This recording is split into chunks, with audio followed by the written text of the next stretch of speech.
경상북도에 와주신 세계 시민 여러분 환영합니다. 오늘 2강에서는 우리 이웃들은 어떻게 살았을까요에 대해서 알아보도록 하겠습니다. 한국인의 일생은 전통 의례를 통해서 살펴볼 수 있는데요. 현대화 이전 전통 사회에서는 사람의 일생을 간혼, 상제 4가지로 규정했습니다. 갈래, 혼례, 상례, 제례가 그것입니다. 갈례는 어른이 되었다는 것을 인정하는 의식이고, 혼례는 부부가 되는 예를 갖추는 것입니다. 상례는 사람이 죽어서 장사를 지내는 의식이고, 제례는 죽은 이를 위해 갖추는 예입니다. 전통사회가 무너지고 사회가 발전하면서 갈례는 거의 사라졌고, 혼례와 상례는 결혼식장과 장례업체에서 맡아 하게 되었습니다. 여전히 집에서 이루어지고 있는 의례는 제사라고 할 수 있습니다. 갈례와 계례는 남자의 성인식은 갈례, 여자의 성인식은 계례라고 얘기하는데요. 사실 여자의 성인식인 계례는 그렇게 많이 행해진 예가 많지는 않습니다. 왜냐하면 여자들은 보통 계례를 치러야 할 나이에 결혼을 거의 했기 때문에, 비녀를 찌르는 것은 결혼하면 자연스럽게 했기 때문에 계례가 많이 이루어지지는 않았습니다. 갈례를 올려서 성인식을 하기 이전에 꼭 거쳐야 하는 이 풍속이 있었는데요. 검줄, 백일, 돌 이런 과정들을 거쳐서 갈례를 치르게 되었습니다. 일단 검줄은 아이가 딱 태어나면 집 앞에다가 새끼줄을 칩니다. 이 검줄은 금지하는 줄이거든요. 그래서 사람들의 출입도 막고, 그리고 귀신이나 병균의 출입도 막기 위해서 친 줄입니다. 보통 모든 가만이라든가 이런 것들을 할 때는 오른 새끼를 꼬는데요. 이 검줄로 쓰는 새끼는 왼 새끼를 꼬아서 사용했습니다.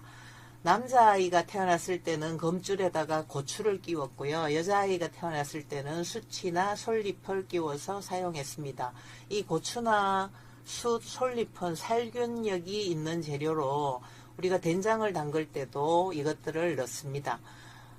전통사회에서는 의학이 발전하지 않았기 때문에 신생 아들 사망률이 굉장히 높았습니다. 산모 사망률도 높았고, 그래서 그 사람을 통해서 감염되지 않도록 하기 위해서 검줄을 쳤습니다. 이 검줄은 37은 20일 해서 21일이 지난 뒤에야 검줄을 걷었습니다. 그 다음에 100일은 아이가 태어난 지 100일 때 되는 날 치르는 세시 풍속입니다. 의학이 발달하지 않았을 때 영아 사망률이 너무 높은데 100일을 무사히 낳았다라는 것은 어른으로 성장할 수 있는 가능성이 조금 더 많아졌다는 것을 의미했습니다. 그래서 100일 날 아침에는 삼신상을 차려서 내놨습니다. 삼신상에는 미역국 3그릇, 흰 쌀밥 3그릇 이렇게 놓고 집안에서 가장 어른인 여자 어른이 삼신 할머니께 기도를 했습니다. 우리나라 사람들은 삼신 할머니가 아기를 점지해 준다고 믿었기 때문에 삼신상이라고 합니다. 100일상에는 여러 가지 떡과 그 집안의 형편에 맞게 과일이나 채소 이런 상을 차렸는데요. 무병장수를 기원하기 위해서 흰 실타래와 쌀을 꼭 얹었습니다. 이 백설기를 해서 많은 집에 사람들과 같이 나눠 먹으면 아이에게 좋다고 해서 이웃들에게 떡을 많이 돌렸습니다. 이 100일떡을 받은 집에서는 흰 실타래로 담례를 했는데요. 흰 실타래는 아까 말했듯이 길어서 아이의 무병장수를 기원하는 의미도 있었지만, 집에서 다 옷을 지어 입었을 때 실타래는 생활용품으로 아주 유용하게 쓰이던 것이었습니다. 100일이 지나면 아이에게 흰 무명옷을 벗기고 이제 알록달록한 옷을 입히기 시작했고요. 베넷머리, 태어날 때 가지고 나온 머리를 처음으로 밀어 주었습니다. 그 다음에 1년이 지났습니다. 첫 생일이 왔어요. 이걸 돌이라고 합니다.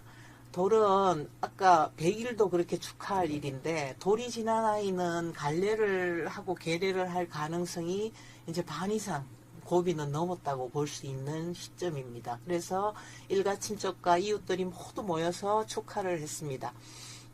돌상에는 백설기, 수수경단, 뭐 맹흰밥 이런 것들을 그 가정의 형편에 맞게 차렸습니다. 돌에서 가장 재미있는 것은 돌잡이라고 할 수 있는데요. 돌잡이는 아이 앞에 물건들을 널어놓고 아이가 무엇을 잡는가에 따라서 미래를 점치는 어른들을 위한 놀이 같은 거였습니다. 그래서 옛날에는 남자아이는 활과 하살, 붓, 먹 등을 놓았고 여자아이에는 색지, 가위, 실타래 같은 것을 놓았는데요. 그때는 남자, 여자의 역할 구분이 확실했기 때문에 돌잡이에 놓는 것들이 달랐지만, 지금은 부모들이 가장 선호하는 그런 직업을 상징하는 물건들을 많이 놓습니다. 마이크, 반사봉, 청진기, 뭐 야구공, 축구공 뭐 이런 것들을 놓고 돌잡이를 합니다. 이제 아이가 15세에서 20살 사이가 되면 갈례를 치르게 됩니다. 이 갈례를 치르고 나면 남자는 상투를 털고 여자는 비녀를 꽂습니다. 갈례일이 정해지면 3일 전에 사당에 아무개가 이제 어른이 돼서 갈례를 치릅니다 하고 사당에 고합니다. 그 다음에 빈객을 초대하는데요. 빈객은 이 갈례를 주관하는 아주 학식도 높고 인품도 훌륭하신 그런 손님입니다. 그 다음에 이제 갈례일 하루 전에는 대청 한쪽에다가 희장을 쳐서 갈례 장소를 마련합니다. 갈례의 절차는 시갈례, 제갈례, 상갈례, 초례, 뭐 자간자례 이렇게 여러 과정들이 있는데요. 결국은 이 갈례를 마치고도 사당에 가서 아무개 갈례를 무사히 마쳤습니다 하고 고합니다. 그 다음에 혼례를 살펴보면요. 지금은 결혼식장에서 결혼 딱 하면 그게 혼례라고 하지만, 실제로는 옛날에 혼례에 포함되는 것은 혼담이 오가고, 그리고 결혼식을 하고 신행을 갈 때까지의 과정을 다 혼례라고 했습니다.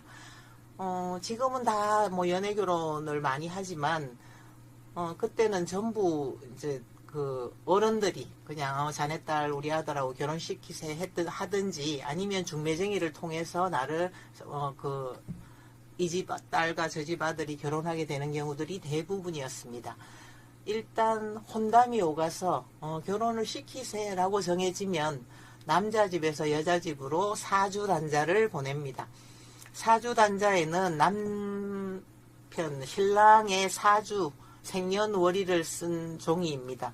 이 종이와 함께 기대에게 따님을 우리 아들의 짝으로 주십시오 하는 청혼서인 납체를 함께 보냈습니다. 이 이제 사주단자를 받은 신부집에서는 그 사주단자에 있는 신랑의 사주와 딸의 사주를 맞춰서 혼인 날짜를 정하게 됩니다. 이것을 택일이라고 합니다. 이 택일을 해서 신랑 집에 알리면 이 혼례식이 있기 전에 함을 신랑 집에서 보냅니다. 이것은 송복 또는 혼수라고 하는데요. 결국 이전 사회에서는, 지금은 혼수는 신부들이 하는 걸로 알고 있는데, 혼수는 남자들이 신랑이 여자 집에 보내던 것이었습니다. 그리고 붉은 보자기에 싸서 보냈는데, 붉은색은 귀신을 물리치고 여러 나쁜 기운을 물리친다고 해서 붉은 보자기에 싸서 보냈습니다. 이게 굉장히 오랫동안 남아 있어서 이 함진아비 신랑 친구들이 막 얼굴에다가 이렇게 오징어를 쓰고 막 밤에 신부집 앞에 가 소똥을 피우고 하는 이런 예들이 근래까지도 남아 있었습니다. 혼례식은 무조건 신부집에서 했습니다. 그리고 옛날에는 장가 간다라는 말이만 있었고 시집 간다라는 말은 없었습니다. 조선 전기까지는. 그래서 신부집에서 혼례식을 치르고 신랑이 처가살이를 하는 것이 대부분이었습니다. 신랑은 결혼식 전에 신부 동네에 와서 신부집에서 마련한 서가에서 묵다가 혼례청으로 나가게 됩니다. 혼례청으로 나갈 때 신랑은 전안예라고 해서 기러기 한 쌍을 가지고 신부집에 전달을 합니다. 기러기는 한번 짝을 정하면 평생 한 짝가만 살고 한 짝이 죽어도 재가를 하지 않는다고 해서 기러기를 전달했다고 합니다. 결혼식도 여러 절차가 있지만 혼례식이 끝나고 첫날 밤을 신방예라고 하는데요. 신랑 신부가 첫날 밤을 치를 때 꼭 신부가 썼던 쪽두리는 신랑이 벗겨줘야 했습니다. 첫날 밤에 신랑이 쪽두리를 벗겨주지 않으면 신부는 소박 맞았다고 해서 결혼식은 했지만 평생 가부처럼 혼자 살아야 했었습니다. 이 신방예에서 재미있었던 것은 옛날에는 다 창호지문이었는데 이 종이로 발라져 있었거든요. 그러니까 이제 동네 사람들이 이 침을 발라갖고 문을 뚫어서 신랑 신부를 엿보고 뭐 이런 것들이 많았다고 합니다. 동상예는 예식 다음날, 이제 그 신방예를 치른 다음날 신부 동네의 젊은 사람들과 뭐 친척 중에 오빠 동생들이 신랑의 발을 대들보에 묶고 신랑 발을 막 명태로 때리면서 일종의 이것도 놀이 같은 건데요. 신부 집에서 또 뭐 맛있는 음식하고 술을 한 상 거하게 얻어먹기 위한 그런 놀이였습니다. 그 다음에 이제 신행이라는 거를, 신행은 신부가 신랑 집으로 가는 일입니다. 그러니까 말씀드렸듯이 그 조선전기까지는 처가살이를 많이 했기 때문에 신행을 안 가고 포기로 가면서 신부가 신랑 집으로 가게 되었습니다. 그런데 뭐 거의 근래까지도 첫 아이를 낳고 신행을 가는 경우들이 많았다고 합니다. 그 다음에 장례는 시신을 매장하는 일입니다. 근데 이것도 마찬가지로 시신을 매장하는 것에서 끝나지 않고 사람이 죽어서 그 장례 3년상을 치르는 데까지를 장례라고 합니다. 사람이 죽으면 시신은 집안에 정해진 곳으로 옮깁니다. 그 다음에 그 죽은 자의 옷을 들고 밖에 나가서 죽은 사람의 이름을 3번 부릅니다. 이것을 초혼이라고 합니다. 여기에는 두 가지 의미가 있는데요. 하나는 돌아가신 분이 혹시나 살아 돌아오시라고 부르는 것과 진짜로 돌아가셨다면 좋은 곳에 가시라는 의미를 함께 담고 있습니다. 초혼을 했는데도 시신이 그대로 있으면 이제 시신을 닦고 수의를 입히는 염석 과정을 진행합니다. 염습이 끝나고 나서야 유족들이 상복을 입습니다. 그 다음에 이제 장지로 운구를 하는 것을 발인이라고 하는데요. 발인을 할 때는 시신은 상여를 타게 됩니다. 상여는 굉장히 화려하게 치장된 것입니다. 지금은 다 장례식장에서 장례를 치르기 때문에 상여를 볼 수 없지만 불과 뭐 몇십 년 전만 하더라도 동네마다 마을마다 이 상여집이 따로 있었고 상여계를 했습니다. 그 다음에 이제 발인 그 장지로 가기 전에 고인이 늘 다니던 길에서 지내는 제사를 노제라고 합니다.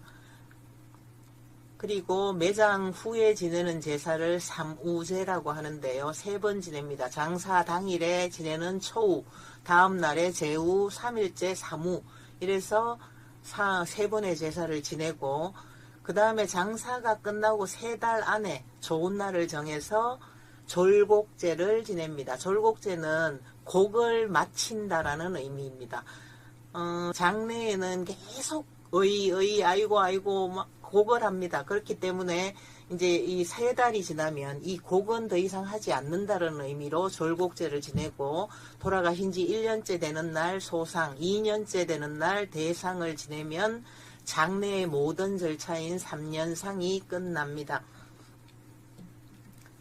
그 다음에 제례에 대해서 말씀드리겠습니다. 제례는 죽은 사람을 기리기 위해 죽은 날에 지내는 제사 의례입니다. 이거는 기제사라고 하는데요. 물론 다른 제사들도 조금 이따가 말씀드리겠습니다. 사람의 일생이 장례식을 했다고 끝나지 않습니다. 돌아가신 분은 조상은 살아있는 자손들과 영원히 함께 한다고 믿었습니다. 그래서 제사는, 기제사는 제사를 주관하는 사람으로부터 4대까지 지내는 것이 보통이었습니다. 유교 사상에서 가장 중요한 건 충과 효였는데요. 그 중에서 효가 더 중요했습니다. 임금도 부모에게 효도를 하지 않으면 쫓겨나는 경우까지 있었습니다. 그래서 효도는 사람이라면 누구나 해야 하는 기본적인 덕목이고, 이 제사는 그 지극한 마음에서 시작됐다고 할 수 있습니다. 제사에는 여러 종류가 있는데요. 사시제라고 해서 1년에 4번 계절이 변할 때마다 지내는 제사였습니다. 음력 2월, 5월, 8월, 11월 이렇게 봄이 오고 여름, 가을, 겨울이 시작될 때 상순의 사당에서 지내던 제사입니다. 봄이 왔습니다. 여름이 왔습니다. 이렇게 사당에 가서 고하는 것이죠.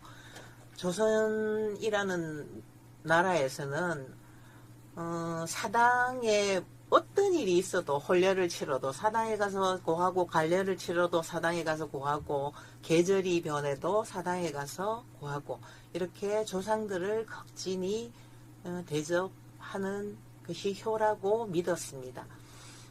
그 다음엔 차례를 할 수 있는데요. 차례는 이 차가 차다자거든요. 우리가 마시는 차. 그래서 옛날에는 차례를 설날, 한식, 단오, 추석 이 4번의 명절에 지냈습니다. 그런데 지금은 한식과 단오는 없어지고 설날과 추석만 남아 있는데요. 원래 의미였던 이 간단하게 차 한 잔을 올리고 지내던 제사인 차례가 설날과 추석에 우리나라 최대의 명절 2번이기 때문에 너무 이제 많은 제수를 마련하고 식구들이 모여서 막 풍성해졌죠. 그래서 차례는 원래 의도하고 지냈던 것과는 다르게 이제는 제수도 많이 장만해서 지내게 되었습니다. 기제는 아까 말씀드렸듯이 조상이 돌아가신 날 지내는 제사로 4대까지 지냅니다. 그리고 독특한 형태의 제사가 묘사라고 할 수 있습니다. 묘사는 가을에, 겨울이 되기 전에 조상의 무덤에 가서 지내는 제사입니다. 묘사 전에는 산소의 풀을 다 정리를 합니다. 이것은 집에서 4대 이상 무덤 있는 거는 다 지냅니다. 산소의 풀도 다 정리합니다. 그래서 산소 앞에 차려놓고 이제 겨울 동안 잘 나시라고 묘사를 지냅니다. 그 다음에 조선에서 가장 독특한 형태의 제사 형태가 불천위라고 할 수 있습니다. 불천위는 신의를 옮기지 않는다라는 뜻입니다. 사람이 돌아가시면 사당에 이렇게 패를 만들어서 신위라고 합니다. 그것을 이제 조상 대신으로 모시는데요. 이 신의를 사당 밖으로 꺼내지 말라는 뜻입니다. 그러니까 자손이 살아있는 한 대대로 제사를 지내라고 임금이 교지를 내려서 명령한 제사입니다. 아주 유명한 사람인 경우에 그렇게 합니다. 그래서 경상북도에 종가도 가장 많이 남아있고 이 불천이 제사를 지내는 종가가 전국에서 가장 많은 곳입니다. 그 다음에 모든 제사를 지내고 나면 같이 이 제사를 지낸 자손, 이웃들과 음식을 나누어 먹습니다. 이것을 음복이라고 합니다. 음복은 제사는 조상님이 차리면 먹는다고 믿었기 때문에 조상님이 드시고 가신 음식을 자손들이 함께 나눠 먹으면서 조상님이 주시는 복을 함께 나눈다는 의미로 음복이라고 했습니다. 지금까지 한국 사람의 일생을 간혼상제를 통해서 살펴보았습니다. 경상북도에 와주신 세계 시민 여러분 감사합니다.